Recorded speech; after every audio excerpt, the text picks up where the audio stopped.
So we are ready now to create our first draft surface, and the tool for the draft surface is inside surfaces.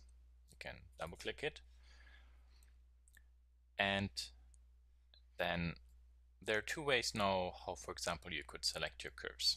You could go 1, 2, 3, 4, 5. That's one possibility,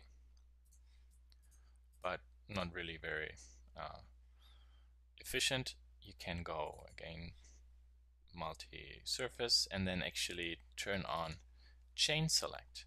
Well, chain select basically means if I click on one curve, Alias is looking if this curve is connected to other curves. And if yes, then it selects those like in a chain. So if I click on this one, you see all lines are selected. Now the surface we're creating is this one here. It is 2.5 millimeters tall or away from the z-axis with the upper edge.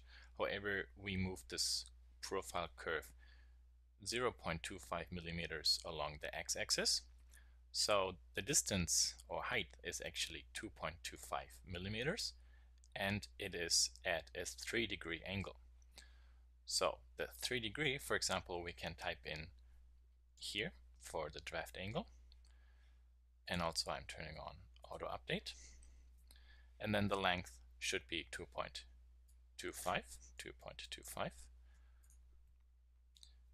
However, you see that the orientation is not correct. So for example, I would like this profile to grow towards the x-axis. So I click inside the draft vector on x. Let's maybe take a look at it from the left. And let's zoom in a little bit. And I'm not really sure if that is really 3-degree. So I type in 0 and maybe 3. See, don't trust Alias because it didn't really actually put in the draft angle. That is something I noticed with some of the tools in Alias in the 2013 version. I'm not sure how that is in the 2010.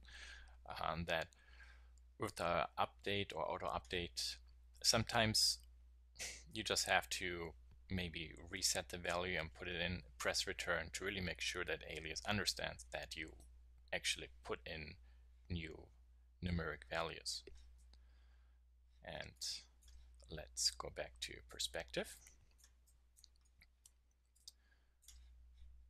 You can maybe turn on shaded mode.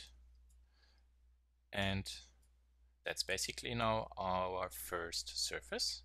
So we can, for example, close this, select nothing, go object, then yeah. So there's now our first surface extrusion, which is the side part.